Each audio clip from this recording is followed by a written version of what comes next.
Mr. Barletta. Thank you, Mr. Chairman. First of all, I want to thank you for providing the therapy for the members here to get this off our chest. Before I came to Congress, I was a mayor of a small town in Pennsylvania, and the city was broke. We actually didn't have money to hire the police that we needed. Now I come to Congress, and the country is broke. I'm beginning to believe that it's me.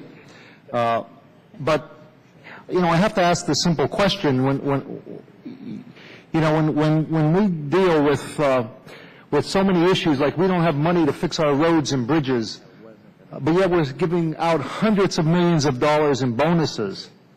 It's hard for me to conceive where the real problem lies. And I've come to this conclusion that, yes, there's horrible abuses of GSA, but you're not the only agency. This is not the only agency that I've seen waste and abuse.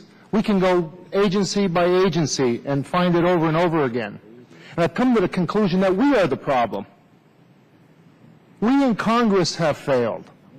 Yeah, it's great to get this off our chest and point out to the American people how you've wasted their tax dollars. But who are the enablers? It's Congress that's the enablers. We've allowed these agencies to do this.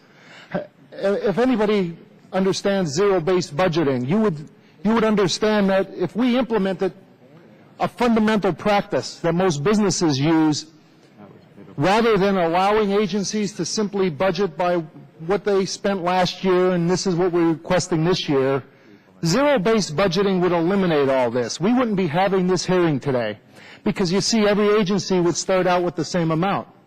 Zero. Zero.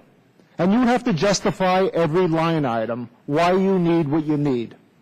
And they would never be able to budget millions of dollars for bonuses. This would never happen. This Congress can't even pass a budget. The Senate hasn't voted for a budget in 3 years. This is like parents who are going away on vacation and they load their house up and they're going to leave their teenage children at home. But before they leave, they load their house up with booze and they leave the credit card on the table and they go away. And when they come home, they act surprised that there are beer bottles all over the house and the house is a wreck, and they ask, what the heck happened? We've allowed this to happen. We've allowed this to happen. So I'm going to ask the American people who are watching these hearings to take this matter into their hands. Before this next election, ask everyone who's running for this office if they support zero-based budgeting. And ask everyone who's running for the United States Senate if they promise the American people that they will pass a budget. And if the answer to those questions are no, then I would suggest that they hire new babysitters. Thank you, Mr. Chairman. Others seek recognition.